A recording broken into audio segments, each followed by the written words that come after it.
ladies and gentlemen, boys and girls, this the newsbeat presented to you by ladies like. Follow the beat from the studio to the street. Info with the flow keeps you sharp and in the know. Sit back, relax, enjoy the news. Follow. Getting stuck in Kampala's traffic means plans for the day are likely to jam, especially for Mukono's many commuters who spend 4 hours a day as passengers. But this is changing day by day. Thanks to the train from Uganda Leyre, it cuts the commute down to 45 minutes, letting passengers keep their precious minutes. Time is money, and traffic can cripple our economy. An investor losing time is losing money too. And who pays for the price? Well, we all do. Even traffic lights can make it right. Reducing the jam is a full-on flight, because all roads lead to the city center, but all roads are full and it's hard to enter. With a train, a trip is a breeze, and passengers can travel with ease.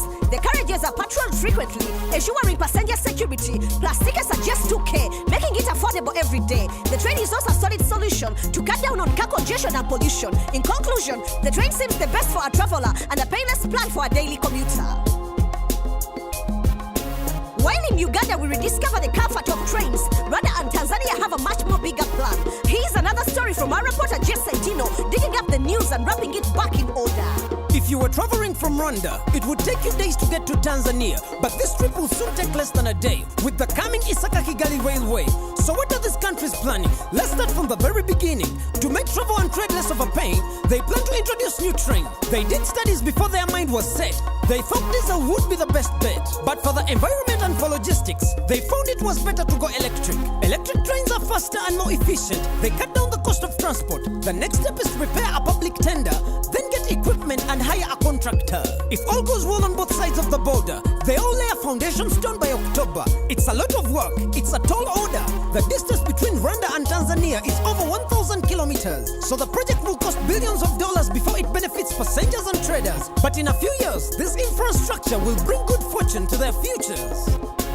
That was Jess Sentino with the news on the beat. Check him online if you need a repeat. And next is MC Loy, bringing you a truly inspiring story of a real citizen hero.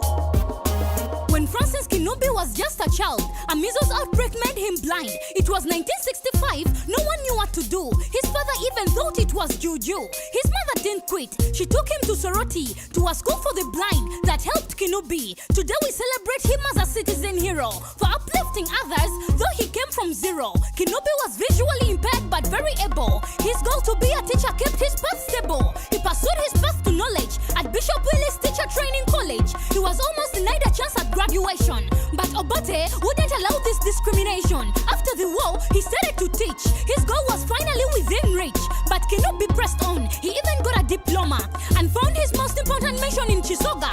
The Uganda Foundation for the Blind was a mess to restore it. Kinubi also endured threats and stress. He got funds from DHL and built a new structure and provided many blind kids with a better future. Although he suffered discouragement, Kinubi never gave up, not for a moment. I have a right to special education and a right to good quality education. I really sit and imagine what I will be like if someone really love and protect my rights. Anyone can be a citizen hero. Anyone can change the status quo. Their kindness, compassion and dedication make citizen heroes our inspiration.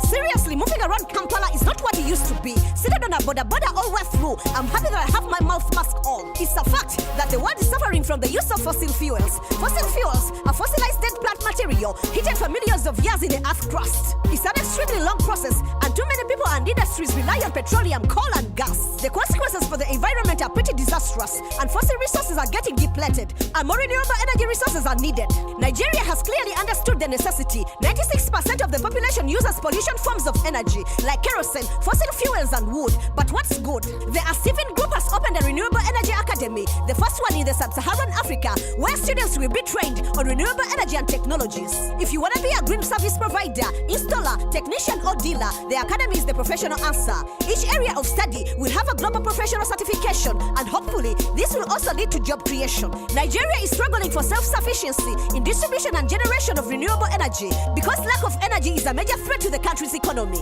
Here's an idea. Green energy like wind and solar power is the answer to the future if we want to give our kids a sustainable planet. Lastly, I would like to make a clarification. In the story about Rwanda's churches closing, we used footage of Victory Christian Ministry, but we didn't mean to target this church especially, so hereby a correction and apology.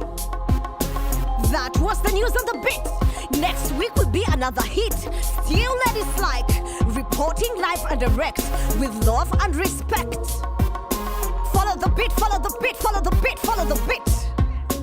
Follow